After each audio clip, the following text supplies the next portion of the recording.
Welcome to the 2020 edition of our Massey Current Issues in Business course that we're operating again this year. My name is Jens Müller, and together with Tanya Girado, we teach this course both in Auckland at distance and in Manawatu. Clearly, this year we have some special announcements, some challenges, because not all students can easily reach us for New Zealand studies, and so we have made some changes to this course, and I will walk you through those quite quickly now, and then we will return back to the normal introduction. Everyone who is enrolled as a Auckland internal student who is supposed to be in class will be able to participate temporarily, as long as these travel restrictions are in place, as if you were offshore, as if you were online. It does not change your enrollment. You will never be a distance student. You will always be an Auckland or a Manawatu internal student. It is purely a convenience, and we will change some of the material, because clearly in some countries outside of New Zealand, access to Facebook, access to YouTube, the things that we use in this class are not easily available. So what we will do is make sure that the material that you need to access is from sites that you can access. It will all be on stream, of course, therefore easily available to you. So for this period of temporary inconvenience, we will make sure that you have full access to all materials and that you can participate fully. So there should be absolutely no problem at all for you to complete this course well, to graduate with the usual high mark in this course, and to make sure that you can contribute. We will offer you something in this course that is different than what you have seen in many of the university courses you may have attended, and certainly different than some of the courses here at Massey University. This is a course that is not just presenting material, gives you a chance to learn, but it is also a course that allows you to interact and participate very similarly to how you would act at work. Rather than a professor and student relationship, we set this course up to be a lot more like managers and CEO. We will talk about current issues, obviously. We will talk about them in a way that combines some of the learnings from reading that you have done and your own life experience with the actual issues in a case, so that if this happened at work for you, you would know how to act, what to do, and you would understand how leaders would operate in this environment. The core takeaways is that we will talk, obviously, about current issues. And current means that this is going to be an issue, a topic each week that will have happened that day or the day before, but it happened now. So you will probably know the firms, you would have heard about them, you would be able to understand the politics around it, you would understand the economic issues because the case happened today. Much easier, much more relevant, but also it requires that you engage and that you understand what it is that is happening today. We will look at this from the standpoint of what managers and leaders do. You come to a master's program or a postgraduate diploma program at a high-ranked business university in New Zealand, not because you want to drive a taxi cab for the rest of your life, but because you want to exceed expectations in business, you want to have good management roles, you want to be in a position where you lead, where you are respected for your abilities, and where you are in an exposed leadership position, helping others to grow and being successful at work. That requires a different set of skills than being a specialist. If you are a specialist in a topic, engineering, medicine, architecture, IT, whatever it is, then you're expected to know every single detail, and you're supposed to know in that area everything that is to know. But leaders and managers operate differently. They are responsible for a number of different areas in a company. They are able to look at issues in a more general, holistic way. They're able to connect different issues to each other, and they're able to make sure that when they make decisions, the decisions take into account several different factors. That's what we will do in this course. We will talk about what factors, the underlying facts of a case, will help you make decisions of how to solve the challenge in each case. And managers and leaders are problem solvers. Their trained skills are those of people who can fix issues by either avoiding them to start with or by then managing the outcome. We want you to be self-assured. We want you to walk away from this course with a spring in your step, knowing that if the business world throws something at you, whether that is in your job interview or when you are at work, that you have the ability to answer competently and put yourself in a frame of being a junior manager, a junior leader.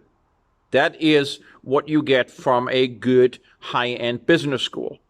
And we ultimately will see how management challenges occur in business and how you then react. We have, and you would have seen by now, two different types of academics working at universities.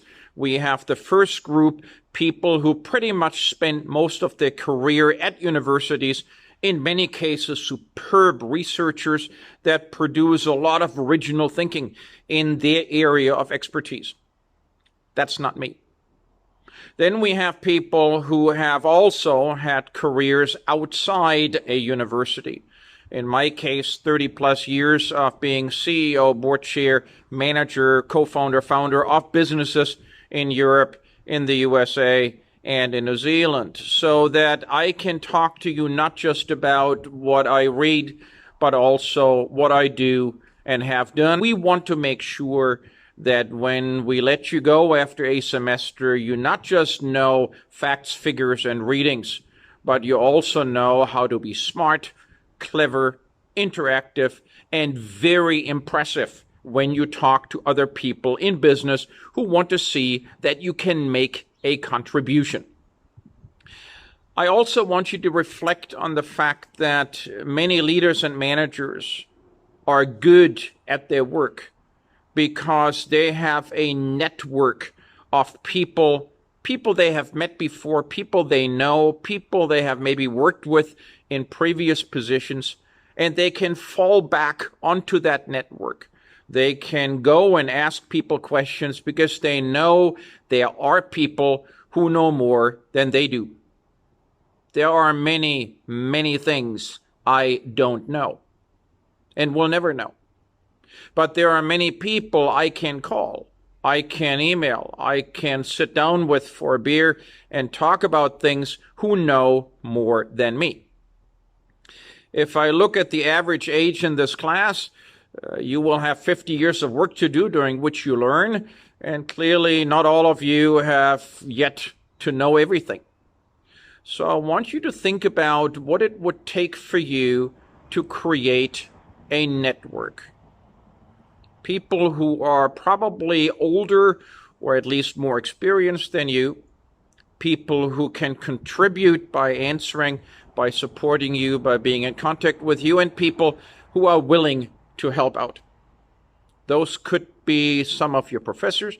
They could be people you have worked for before.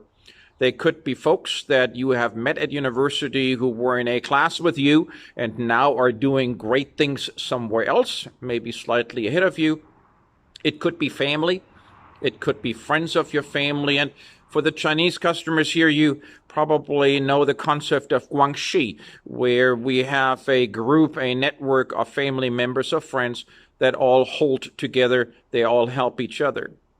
You will be in New Zealand for a year and a half, sometimes longer, and you have great opportunities to connect with people here in New Zealand, so people that you wouldn't meet back home if you go back, and people who probably have different experiences than the ones that you would have. So a way for managers to solve problems and to be effective is to realize that success is a team sport. Success is not for people who work in isolation. Success comes to those who can combine their own experiences with those of others and then come up with a good, best, appropriate management solution. So this course is a course that uses academic background, readings, learnings from what others do, but it puts that into the context of practical issues in business. That means that with both Tanya and me having experience also outside of the university, we can help you understand not just what it means when you read something, but how you apply that at work so that you become effective. You become known as a problem solver. You are being seen as someone who contributes at work. And that gets you the next promotion. That gets you a boss who is proud of you, and that gets you an ability to constantly learn at work and to do better things. Let's walk through how this works in practice, and we put together for you something that is rather slick, something that will work very well, and that also addresses the fact that some of you do work while you're studying, that some of you have family commitments, and that some of you just don't easily work with a very rigid schedule. So we made this quite flexible. We will have a class session. The class session is 1 hour, and the class session goes through a set of topics that we want to discuss with you. And we have decided, of course, 4 major themes for this course. We will talk about globalization. The lifeblood of any country is to trade across its borders. Companies follow suit. We will talk about success and failure, how we decide that something has worked well and we make that even better, or we have decided that things are not going well and we fix that quickly. We will talk about strategy, the planning to make better decisions in the future, and sometimes that works, sometimes that doesn't. And then governance, the special way of how each company makes a home for itself. It decides what it is that we do and how we do that.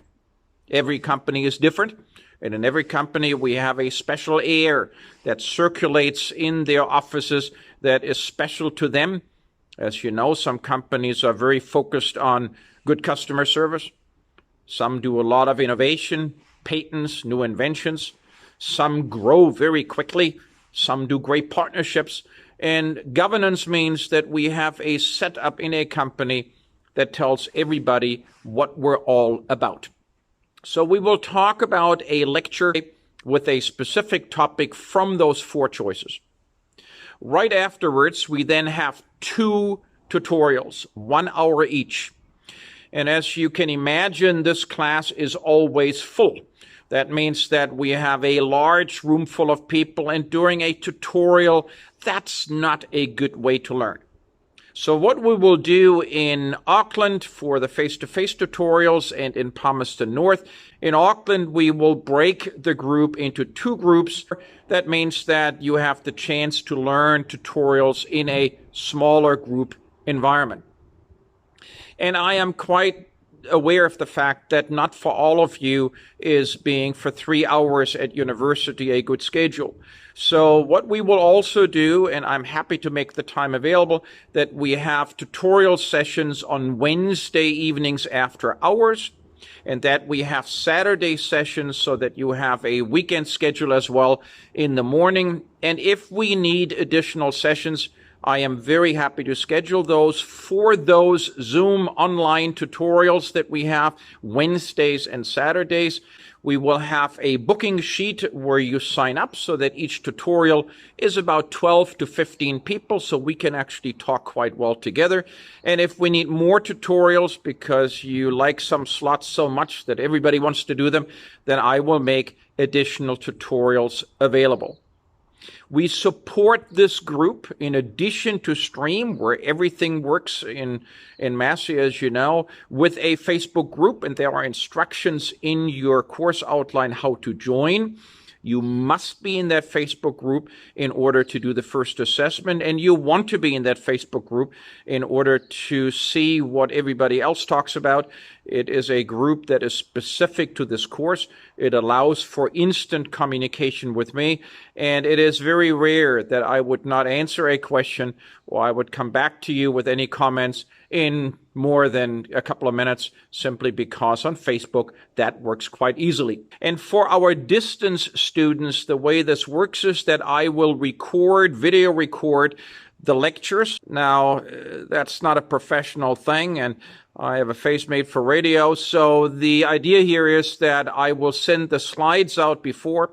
I will then send you a few minutes after the lecture the link to the recorded session, and if it's not perfectly in focus and you not always see the whole person of me, you will get the gist of it and you will be able to follow along. That means that for the distance students and anyone who is not able to make the session, you would then end up with the ability to participate still by seeing what's going on.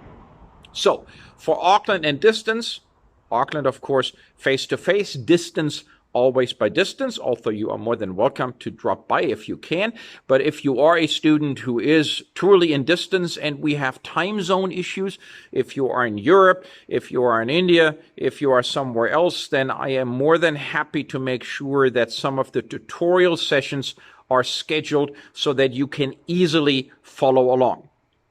For the tutorials, we will put up a case probably a few hours, maybe the day before the tutorial, and you can then look at that case and you can already start to imagine what we will talk about. And I put a sample up here from just a few days ago, a case that clearly goes into strategy, globalization, maybe even success and failure. A case of a large American company, a branded company, Apple, deciding that their new flagship computer that was before built in America, in the USA, is now going to be built in China. No surprise there. But if you look at this in the context, in the surrounding environment of the current political discussions, where we have a lot of debate over whether American companies should actually manufacture in China. Well, we talk about high-tech goods being made in China, and clearly China has the capacity to do this very well. Every one of your iPhones, every MacBook Pro comes out of China, but there is a discussion of how a company designs a successful strategy that is not just a supply chain strategy of where can I make this best and cheapest, but it also has a connection over, is there a responsibility for a firm to favor its home country over a foreign country when it spends money for manufacturing? So what would happen is that I would make this case, whatever case it is for each tutorial, available earlier, a day or so before, so it's current and fresh, and you then have the ability to read that before, and as we then have our tutorials, either face-to-face or via the Zoom sessions, I will then allow you to interact. I will ask you questions, and since you have the case before, and since you would have prepared, and since you know you're in a small group, I expect that you interact. This course is not a good course if you're looking for rain, for somebody to dribble down knowledge over you and you sit there and soak up the rain. This is a course that works best for you when you learn how to participate. And the good news for you is that when we talk about strategy, global, success and failure, and governance, that it is hard to have a right or wrong answer, because it's not a numerical, a quantitative issue. That means that you should be able to argue either way. You could very well argue with me and tell me that I'm wrong, that global trade is good, and maybe global trade is bad. And you could very well be correct if you've come up with the right examples and you have good facts for your argument. And I love a good discussion. And a manager at work loves a good discussion when he or she sees that you participate, you engage, you challenge, and you use your knowledge to upgrade the firm. So tutorials, current cases, relatively quick and short. I need something from you, though. This course does not have a big textbook, because if it's current, they would have to print it every day. This course does not have long, complex academic readings. So on first glance, you could say, ooh, this is easy to do. All I have to do is read a little, and then I show up, and that's it.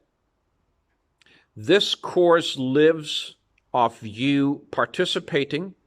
That means you engage, you use your knowledge, you use the learnings, you see what other people say, you listen to Tanya and me, and you will end up being able to talk differently, more authoritatively, stronger, with a greater conviction than before.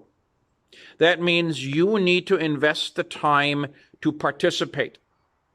The tutorials are clearly the best ways to do that, but even during lectures, I expect that when I ask questions, that someone in the audience will answer them, and I will come for you, and I will make sure that you have a chance to answer questions so that you don't just learn by feeling the rain fall down on you, but you learn by participating, by walking out of the class and knowing you have done well.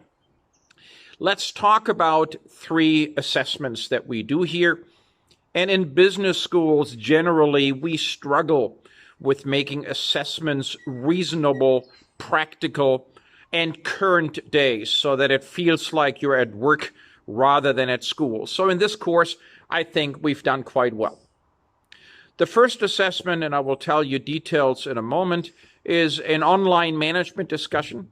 It occurs within the Facebook support group that we have for this course. And in that group, only you see what is happening. Only you are in that group. It is a secret group that is specific to this course. It operates on Facebook, and there's instructions in the course guide how to get in. The second assessment is that I want you to look at yourself. And I want you to tell me, and I'll give you details in a minute, how good you are today in some of these areas for this class, the 4 topics: governance, strategy, success and failure, and globalization. Are you a star? Can you command a huge salary starting out working for a firm because you are so good? Your contribution will be so strong. You are so knowledgeable. And if you're honest, you will probably say, maybe not yet, maybe tomorrow, or in 1 year or 2 years. But you will have decades of work to do. You can still learn.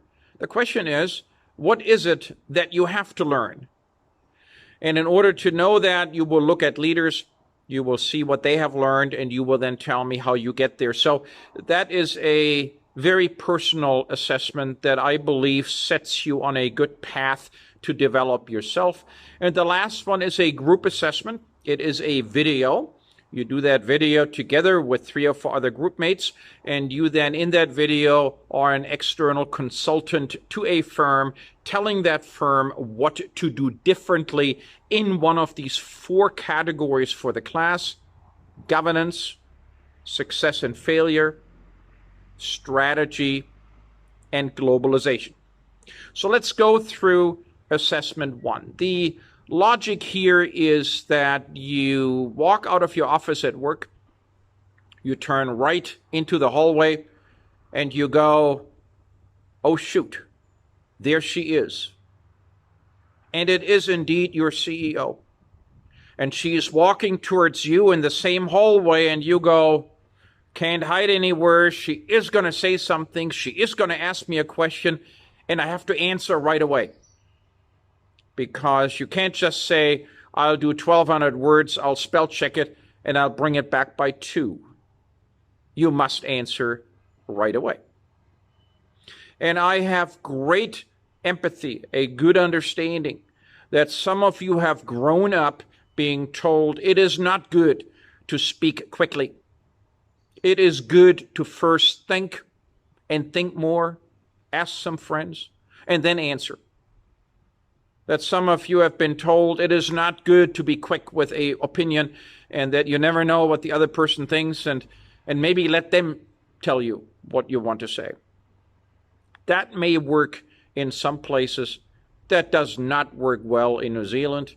That does not work well in many Western firms, where when we pay you for a junior management job, we expect that you earn that money by participating, by volunteering ideas, by challenging what we do and coming up with proposals what to do different.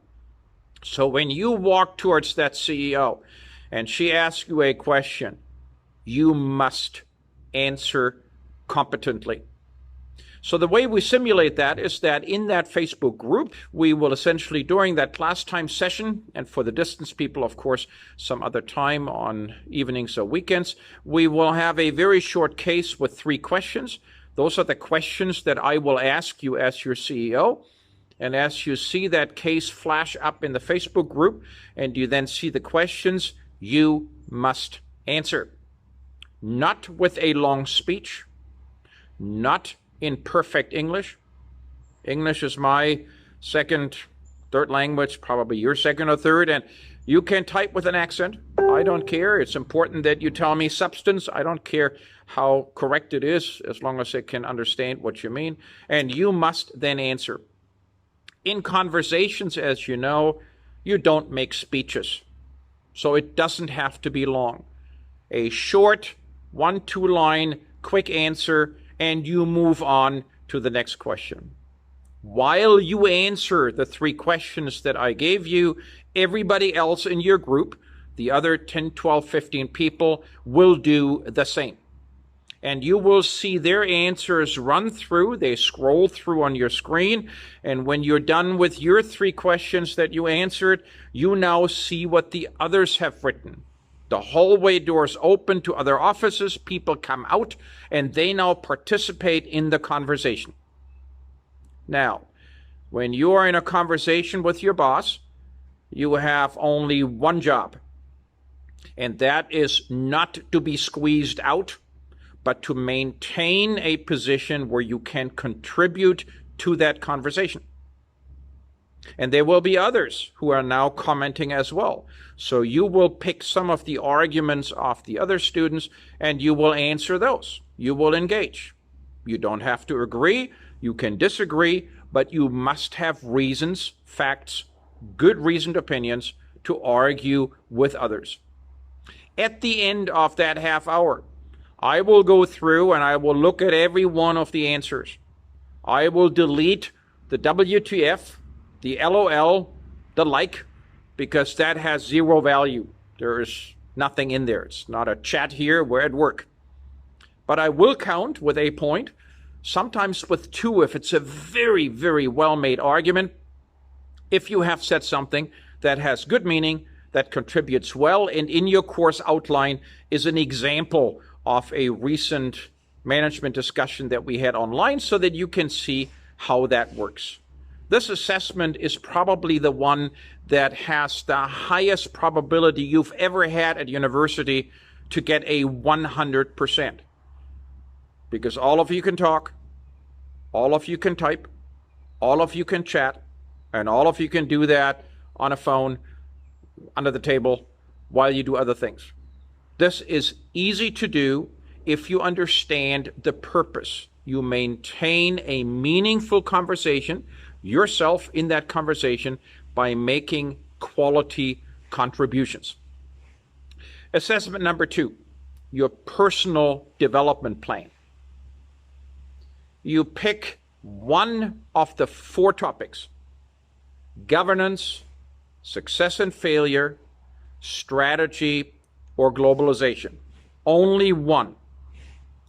In that area, you find 2 leaders, current leaders, managers, who you either find on the internet or on LinkedIn, or you have seen them in your company from before. You have seen that they do quite well, they're leaders, and that you admire them for their work. And you look at these 2. And you can probably find information about them on LinkedIn, on the internet in general, on their biographies, or wherever you find them. And you can probably identify what skills they have developed over time that make them such an effective leader.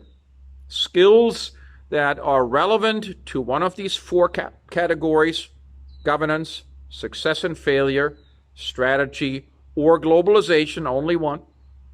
And in those areas, they have become very good. What have they learned? What have they experienced? What is it that makes them good? Once you have this list of skills, and you probably don't need more than 2 or 3 skills per person, and some might even overlap between the 2 leaders, you now know what you have to learn. Because if they're good because of those skills, you can be good with those skills. And then I want you to tell me in those areas how good you are today. And if as a 25-year-old person you tell me you are superb,